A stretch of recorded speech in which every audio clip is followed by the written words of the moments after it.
எல்லோருக்கும் வணக்கம். இன்று டொரண்டோ பியர்சன் ஏர்போர்ட்டில் ஒரு விபத்து ஒன்று நடந்ததாக அநேகமான ஊடகங்கள் செய்தி வெளியிட்டுக் கொண்டிருக்கிறது. அதாவது டொரண்டோ பியர்சன் ஏர்போர்ட்டில் ஒரு 80 பயணிகளுடன் வந்த விமானம் ஒன்று தரம் புரண்டதாக, அதில் பயணித்த 15 பேர் காயமடைந்ததாகவும் செய்தி வெளியே வந்து கொண்டிருக்கிறது. இந்த செய்தியானது சிஎன்இ மற்றும் கனடிய ஊடகங்கள் செய்தி வெளியிட்டுக் கொண்டிருக்கிறது. அது நீங்கள் தேவை சொன்னால் கனடியன் வெப்சைட்டில் போய் பார்க்கலாம்.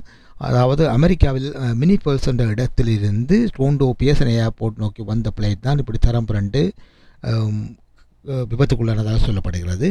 இதுக்கு விபத்துக்குள்ளான காரணம் பனிப்புயல், அதே போல் காற்று 40 கிலோமீட்டர் வேகத்தில் வீசிய காரணமாகத்தான் தரம் புரண்டதாக சொல்லப்பட்டதுக்கு. இதில் எந்த ஒரு உயிர் சேதமும் ஏற்படவில்லை. இது பற்றி விசாரணைகள் நடந்து கொண்டிருப்பதாகவும், இதுக்கு பிறகு மீடியாக்களை சந்தித்து தாங்கள் என்ன நடந்தது சொல்லுவோம் என்ற மாதிரியும் டொரண்டோ ஏர்போர்ட் நிர்வாகத்தினர் சொல்லிக் கொண்டிருக்கிறார்கள். இதை அநேகமான கனடிய ஊடகங்கள் செய்தி வெளியிட்டுக் கொண்டிருக்கிறது. திருப்பவும் சொல்கிறேன், என்னென்னு சொன்னால் இது உயிர் சேதம் எதுவும் நடக்கவில்லை என்ற மாதிரி தான் செய்திகள் எல்லாம் வந்து கொண்டிருக்கிறது.